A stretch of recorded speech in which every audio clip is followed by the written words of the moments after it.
રાજકોટમાં ભક્તિનો એક અનોખો મહોત્સવ શરૂ થયો છે।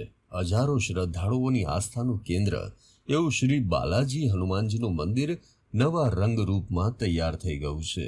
150 વર્ષ જૂના મંદિરમાં નૂતન કાર્ય પૂર્ણ થતાં જ તારીખ 22 થી 26 ઓગસ્ટ સુધીના 5 દિવસ ઉદ્ઘાટન મહોત્સવમાં શ્રી હનુમંત ચરિત્ર કથાનું ભવ્ય આયોજન કરવામાં આવ્યું છે। આ મંદિર સ્વામિનારાયણ ભગવાનની આજ્ઞાથી સદગુરુ બાલ મુકુંદદાસજી સ્વામીએ સ્થાપિત કર્યું। તે કષ્ટભંજન દેવ હનુમાનજીના બાળ સ્વરૂપ તરીકે જાણીતું છે અને અનેક શ્રદ્ધાળુઓના દુઃખ દૂર કરવા માટે સુપ્રસિદ્ધ છે।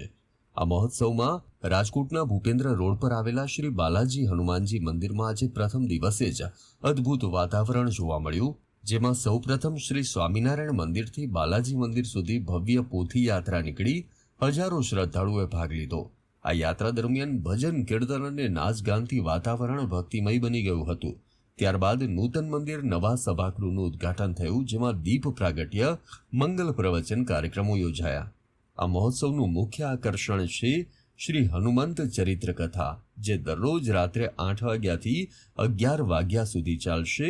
વક્તા તરીકે સાળંગપુર મહંત પરમ પૂજ્ય હરિપ્રકાશ દાસજી સ્વામી બિરાજમાન છે, જેઓ હજારો શ્રોતાઓને કથાનું રસપાન કરાવશે।